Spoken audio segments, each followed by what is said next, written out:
Hello and welcome to Yoga Sutra, Chapter 2, verse 53. Well, this is it.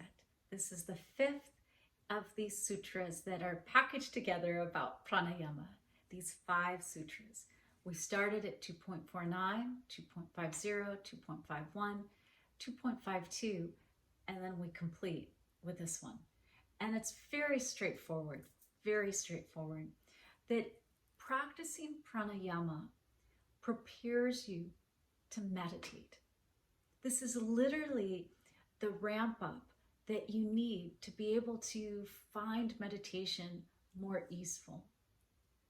So you practice your pranayama, and then that will be the building block to meditate. And it even just occurs naturally. And breath work is a form of meditation. You've been practicing focus and concentration, and we'll learn more about that in the 6th, 7th, and 8th limbs of yoga. But translations for this speak to this. The mind becomes fit for concentration. Concentration is the term for meditation. And the mind is now prepared for the process direction towards a chosen goal. You're able to manifest and be a master manifester because you know how to concentrate and stay with something and harness the power of your 60,000 thoughts, because you're able to find management of your breath and deliberate, purposeful breathing as a preparation. Translation 2. Through these practices and processes of pranayama, which is the 4th of the 8 steps, the mind acquires or develops the fitness, qualification, or capability for true concentration, dharana. This is the 6th limb, which is the 6th of the steps of yoga. So fitness, think about it.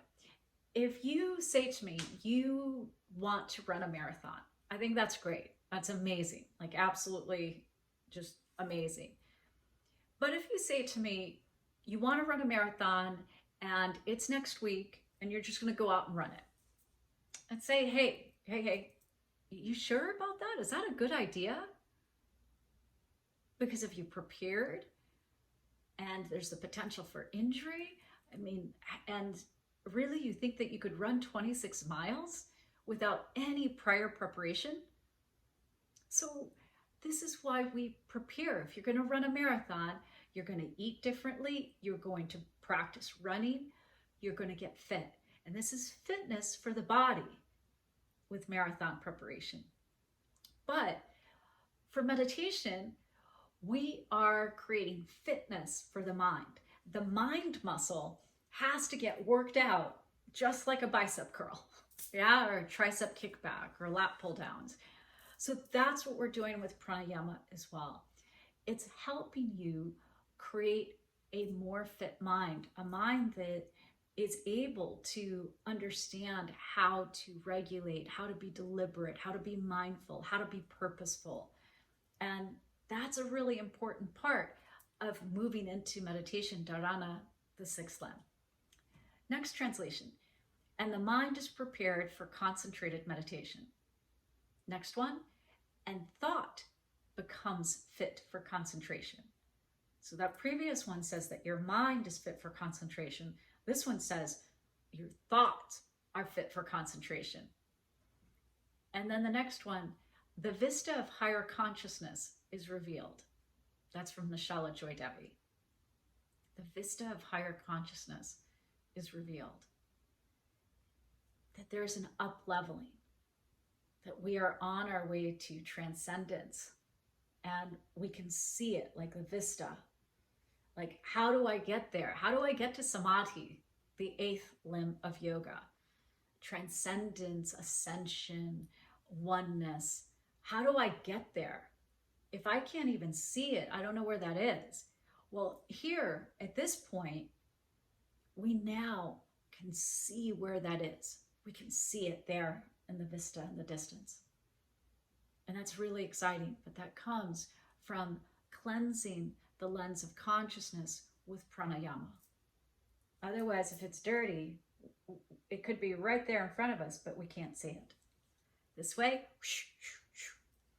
Now I can see it. And translation 6 from BKS Iyengar, pranayama is to yoga as the heart is to the human body. Pranayama is to yoga as the heart is to the human body. I leave it to you to feel into what that means. That pranayama, this fourth rung, this fourth limb of the yogic path, is like what your heart is to your body. To me, I mean, we can't even function without our heart. So think about it. How important is pranayama to the practice of yoga, to your life practice, and to your ascension, to your transcendence? And so I hope that you take away from these sutras that you have the power to manage your breath and regulate it, the inhale, the exhale, the kumbhaka, the suspensions, the 3 parts, that there is this even 4th part of your potential waiting to be made manifest. And that if you just stay with it, you can already start to go into these places of higher realms. And that then if you stay with it and you continue to practice with regularity, consistency, that then the path will be revealed. And that right now, you are on the right path. I leave you with this quote from Carlos Castaneda, the author of Don Juan, who says the only question we should ask ourselves when trying to decipher which way to go is, does this path have heart? If it does, it is a very good path. So may your path continue to be lit up from the inside out with heart and love. And from my heart to your heart, to the heart of the universe, may you love yourself, love your day, and love your life.